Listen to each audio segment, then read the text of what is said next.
মাত্র একটি প্রেম, মাত্র একটি ভালোবাসার মুহূর্ত, আর সেই মুহূর্তটা শেষ হতেই জীবন শেষ।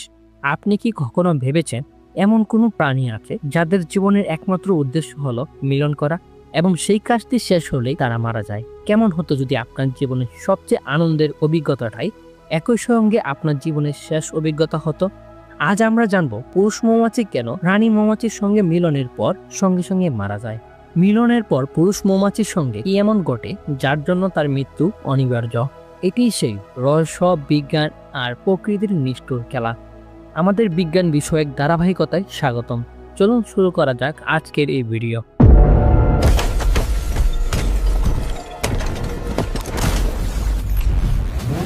হ্যালো বন্ধুরা, স্বাগতম আমাদের চ্যানেল সায়েন্স হেররি।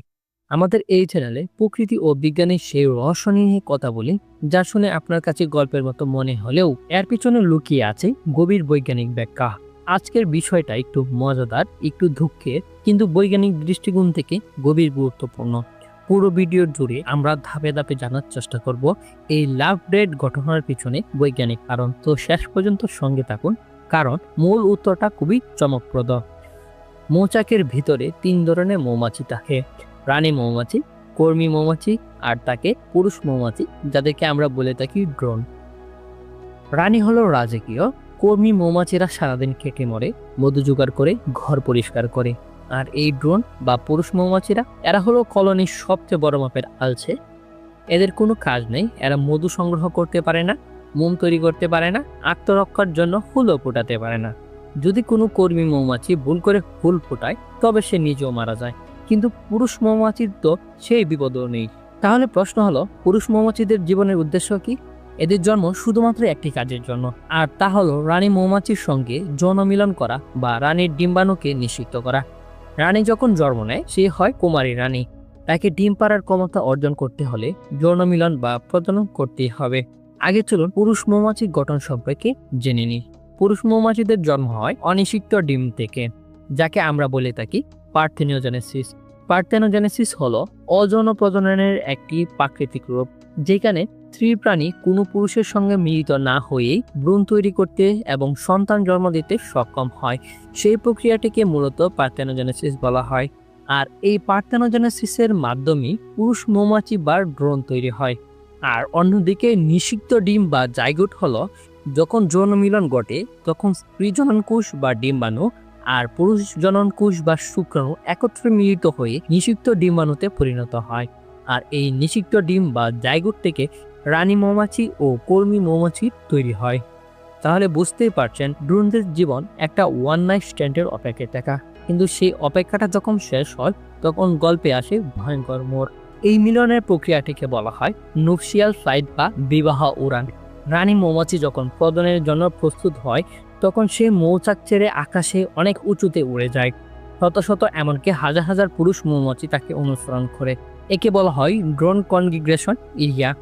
এটি একটি শ্বাসরুদ্ধকর দৌড় প্রতিযোগিতা। রানী খুব দ্রুত উড়ে যায়, শুধুমাত্র সবচেয়ে শক্তিশালী, দ্রুতগামী এবং শক্তিশালী পুরুষ মৌমাছি তাকে ধরতে পারে। একাধিক পুরুষ মৌমাছির সঙ্গে রানী প্রজনন সম্পন্ন করে, সাধারণত 10 থেকে 12টি পুরুষ মৌমাছির সঙ্গে মাত্র 15 থেকে 30 মিনিটের মধ্যে। কিন্তু ঘটনাটা ঘটে শূন্যে, বাতাসে। পুরুষ মৌমাছি যখন রানীকে ধরে তখন তাদের প্রজনন অঙ্গ রানীকে স্পর্শ করে। এর মাধ্যমে শুক্রাণু রানীর স্পার্মাথিকা নামক থলির মধ্যে জমা হয়। এই শুক্রাণু দিয়েই রানী তার পুরো জীবন ধরে ডিম পাড়ে। এই প্রজননের পদ্ধতিটাই পুরুষের জন্য চরম আঘাত নিয়ে আসে কেন? এখানেই আসে আসল এবং গভীর বৈজ্ঞানিক ব্যাখ্যা। মিলনের প্রক্রিয়াটি পুরুষ মৌমাছির জন্য খুবই সহিংস। পুরুষ মৌমাছি বা ড্রোনের প্রজনন অঙ্গটি পেটের ভিতরে থাকে।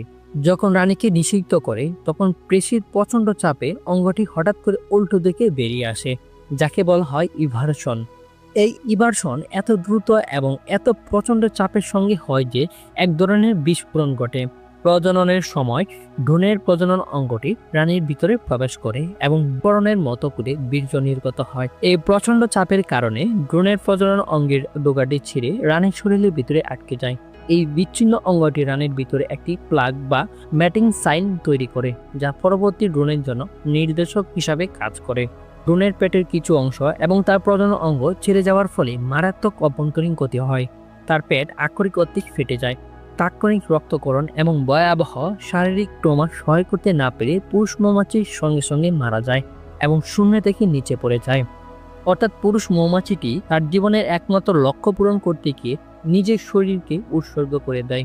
এটি প্রকৃতির এক চরম জৈবিক কৌশল। তাহলে বুঝতেই পারলেন, পুরুষ মৌমাছি আলসে হলেও তার পরিণতি কিন্তু মোটেও সহজ নয়।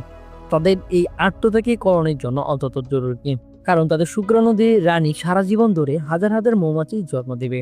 মিলন এখানে কেবল জৈবিক কাজ নয়, এটি হলো একটি কলোনির টিকে থাকার জন্য একজন পুরুষের চরম এবং একক উৎসর্গ।